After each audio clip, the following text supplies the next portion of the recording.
अस्सलाम वालेकुम। आज हम आप लोगों के सामने एक बहुत ही इम्पॉर्टेंट इन्फॉर्मेशन लेकर आए हैं जो कि अर्मेनिया ई वीज़ा के ताल्लुक़ से है। अक्सर लोग जो है डर जाते हैं कभी भी कोई वीज़ा अप्लाई करना हो तो बिकॉज़ लोगों को पता नहीं होता, वो लोग जो है करने में शायद मुश्किल होगा, आसानी नहीं रहेंगी करके अप्लाई करने में पीछे रह जाते। तो कैसा हो रहा आजकल जो है लोग बहुत ज़्यादा स्कैम्स कर रहे हैं, मिसयूज़ कर रहे हैं इसको लेके कि लोगों को जो मिस इन्फॉर्मेशन रहती या नो इन्फॉर्मेशन जो रहती उसकी वजह से जो है उन लोगों का गलत फ़ायदा उठाते। तो कई लोग जो है बहुत एक्स्ट्राऑर्डिनरी प्राइसेस लेके लोगों को ये वीज़ा दे रहे हैं। तो जबकि आपको पता होना चाहिए बहुत ही चीप, बहुत कम पैसों में जो है ये वीज़ा मिलता है जो कि ई वीज़ा है अर्मेनिया के लिए। इंडियन पासपोर्ट्स के लिए ई वीज़ा जो है रिक्वायर्ड है, ऑन अराइवल नहीं है। अगर कोई मल्टीपल वीज़ा कोई जीसीसी कंट्रीज़ का लगा हुआ है या यूके का है, यूएस का है या ईयू रीजन का शेंगन वीज़ा है तो आपको ऑन अराइवल भी है इंडियन पासपोर्ट्स को। लेकिन अगर आपके पास कोई ऐसा मल्टीपल वीज़ा लगे हुए नहीं हैं तो फिर आप ई वीज़ा अप्लाई कर सकते हैं और वो भी बहुत आसानी के साथ एक्सेप्ट हो जाता। विदिन 3 डेज़ जो है आपको वीज़ा आ जाता अगर आपके पास जेन्युइन इन्फॉर्मेशन है तो what you have to do is आप गूगल में जाइए, गूगल में अर्मेनिया ई वीज़ा बोल के टाइप करिए। तो ये जो सब में ऊपर आपको दिख रहा ना ई वीज़ा .mfa.am, ठीक है, इसको क्लिक करिए। क्लिक करने के बाद यहाँ पर आपको जो है पूछता apply for e visa, check application status. तो अभी आप देखिए यहाँ पर visitor visa up to 21 days of stay, non refundable fee of $7, okay. और visitor visa up to 120 days of stay, non refundable fee of USD 34। तो अब आप $34 डाल सकते तो आप 120 डेज़ का आपको स्टे मिल जाता है ना। तो अगर आप नहीं तो रहना भी नहीं है आपको $7 में आपको वीज़ा मिल जाता। तो अब आप देखिए अप्लाई फॉर ई वीज़ा जब डालेंगे तो आपको यहाँ पर पूछता ट्रैवल डॉक्यूमेंट, ठीक है, check your eligibility. Travel document क्या है आपका, तो आप जो है ऑर्डिनरी पासपोर्ट बोल के डालेंगे, ठीक है। फिर आप कंट्री ऑफ ओरिजिन, आप कौन सी कंट्री के हैं, ठीक है, आप कंट्री ऑफ ओरिजिन डालेंगे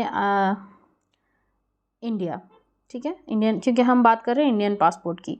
तो मैं यहाँ पर और इन्फॉर्मेशन तो नहीं दे सकूँगी, आप लोग बाकी सर्च कर ले सकते हैं, ठीक है, इंडिया पासपोर्ट, ठीक है। तो फिर उसके बाद में आप ईमेल टाइप कर लीजिए। तो आप जो भी यहाँ पर ईमेल टाइप करेंगे वो ईमेल के ऊपर आपको एक लिंक भेजते हो, ठीक है, और ये कैप्चा है STUL9D, ठीक है। नेक्स्ट, तो अब वो क्या करते हैं आपको ईमेल भेजते हैं। हम जाएंगे ईमेल पे तो हमको एक ईमेल आता ना, तो ये ईमेल आ गया देखिए इलेक्ट्रॉनिक वीज़ा सिस्टम करके। तब हम जो है इसके ऊपर क्लिक करेंगे, इसके अंदर जो है आपको ईमेल वेरिफिकेशन बोल के आया। तो अब ये हुआ कि एक ही ईमेल से आप 2-3 वीज़ा 24 आवर्स में अप्लाई करें तो वैसा नहीं आता। एक ही ईमेल से एक ही वीज़ा विदिन 24 आवर्स अप्लाई होता। This email address has been used to apply for e visa system. To continue e visa application submission please confirm your email address by clicking on the button below. तो एक बार आप यहाँ confirm बोल के दबा दिए तो फिर वो वेबसाइट पे लेके जाएगा। जब उसकी वेबसाइट पे हम जाएंगे तो वहाँ पर जो पर्टिकुलर्स पूछने वाला है वो है पासपोर्ट, पासपोर्ट की डिटेल्स है, पासपोर्ट नंबर है, ठीक है, पासपोर्ट इन्फॉर्मेशन, आपका passport number, issued on, given name, middle name अगर आपके पास है कुछ ऐसे तो आप गिवन नेम का जो भी डिटेल्स है वो दे दीजिए।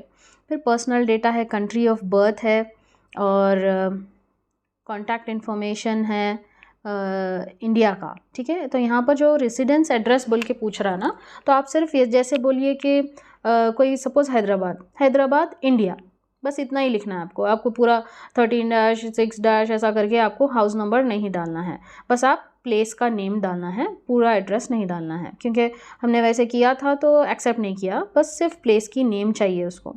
और फ़ोन नंबर, इंडिया का आपके पास फ़ोन नंबर है या जो भी कंट्री से आप आ रहे हैं तो फ़ोन नंबर वहाँ लिखना है, ठीक है। कॉन्टैक्ट इन्फॉर्मेशन इन अर्मेनिया, तो अच्छा रहता अगर आपके पास कोई होटल कंफर्मेशन है तो वो होटल का एड्रेस आप डाल दीजिए यहाँ पर लोकल रेसिडेंस एड्रेस में, और फ़ोन नंबर वही होटल का आप नंबर डाल सकते, ठीक है।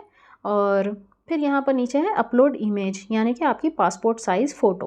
आप क्या कर सकते हैं, आपके पासपोर्ट की स्क्रीनशॉट लेके पासपोर्ट में जो फ़ोटो है उसको आप क्रॉप करके वही फ़ोटो आप सॉफ्ट कॉपी के हिसाब से अपलोड कर ले सकते हो, या आपके पास पासपोर्ट साइज़ फ़ोटो का भी इमेज है तो वो इमेज आप इसमें डाल सकते हैं। ठीक है, फिर अटैच फर्स्ट पेज, तो ये जगह पे आप क्लिक करिए अटैच फर्स्ट पेज, और यहाँ पर आपका पासपोर्ट का फर्स्ट पेज अटैच करना है। ठीक है, फिर नीचे जाइए सपोर्टेड डॉक्यूमेंट्स। सपोर्टेड डॉक्यूमेंट्स में आप देखिए लिस्ट है, क्या लिस्ट है देखिए, इनविटेशन, अर्मेनिया से कोई इनविटेशन आपको है, जैसे कि वो लॉयर दे सकता है आपको। ठीक है, बहुत बड़ी चीज़ें हैं, अपने को इतनी ज़रूरत नहीं है।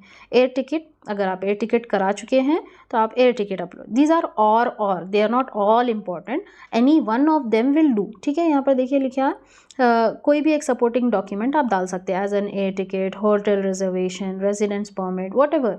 तो कोई एक चीज़ डाले तो भी बस हो जाता है आपको, इनविटेशन है, एयर टिकट है, होटल रिजर्वेशन है, मेडिकल ट्रैवल इंश्योरेंस है, प्रूफ ऑफ फंड्स है, अदर कुछ भी, या resident permit, multiple visa, these are so many options.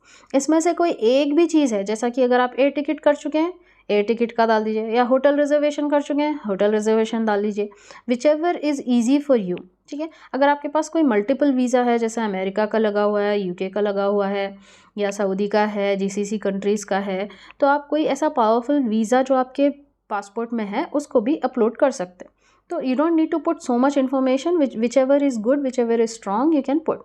मेरे हिसाब से अगर आप एक बुकिंग कर लेते हैं तो ज़्यादा बेहतर रहता है, उसमें आपको क्या है, एड्रेस, अर्मेनिया का एड्रेस भी आप डाल दे सकते हैं। ठीक है, तो once you do that and you click on next, ठीक है, तो नेक्स्ट में जब जाते हैं आप तो क्या होता है हम बताएंगे अभी।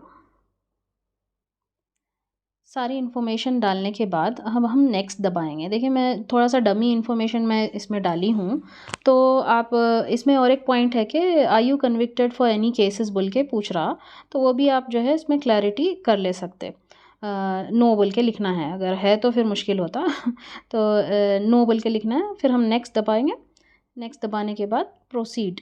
ठीक है, प्रोसीड में आपको यहाँ पर ये लास्ट पेज रहेगा, इसके बाद में हम नहीं बता सकते क्योंकि we are just doing a dummy thing, right. तो यहाँ पर पर्पज़ ऑफ विजिट पूछ रहा। ठीक है, पर्पज़ ऑफ विजिट, अब आप इसमें बहुत सारे चीज़ें हैं, जैसे कि फर्स्ट है टूरिज़्म, विजिटिंग अ रिलेटिव और friend, business, sport, cultural events, other activity, medical treatment, family reunion, study और एजुकेशन, एयरक्राफ्ट ट्रांसपोर्ट, क्रू। ठीक है, तो मोस्टली फर्स्ट ऑप्शन ही हमारा रहेगा, या बिजनेस भी आप डाल सकते हैं अगर आप ट्रूली कर रहे हैं, तो maybe they might ask some documents for that. तो अब आप यहाँ एक सेलेक्ट कर लेना, जैसा कि हम फर्स्ट वाला सेलेक्ट कर लेंगे, टूरिज्म एंड विजिट रिलेटिव। ठीक है, तो उसके लिए फिर आपको पूछ रहा short term 21 days, long term 120 days. तो लेट्स अज्यूम कि हम ज़्यादा दिन रहना चाह रहे हैं, लेट्स अप्लाई फॉर 120 डेज़। ठीक है, उसके बाद में visitor visa for visiting relatives और tourist for a rest is V1। तो अब आप यहाँ पर 34 USD भरना पड़ता, अगर आप 4 मंथ्स के लिए या 120 डेज़ के लिए रह रहे हैं तो आपको 34 US डॉलर्स भरना है। अगर आप शॉर्ट टर्म सेलेक्ट करें तो आपको $7 भरना है, दिख रहे ना आपको स्क्रीन पे, $7 US। अगर आप लेट्स से बिज़नेस क्लिक करते हैं, ठीक है, बिज़नेस में भी आपको शॉर्ट टर्म लॉन्ग टर्म है, लॉन्ग टर्म में भी सेम प्राइस है। ठीक है, let's say sports and cultural events, let's see if they are asking for something else. तो यहाँ पर कुछ भी वो लोग ऐसा ख़ास डॉक्यूमेंटेशन ये पॉइंट ऑफ टाइम पे नहीं पूछ रहे, राइट। प्रॉबेबली अगर आप एयरपोर्ट पे जब जाएंगे तो वो लोग शायद पूछ सकते, है ना। अदर एक्टिविटी में भी क्या, they are not asking any thing for you. Just the thing is name of the visa will be changing, like V6 V1, है ना, वो चीज़ यहाँ पर चेंज हो रही है। देखिए जैसा बिजनेस वीज़ा तो V7, राइट।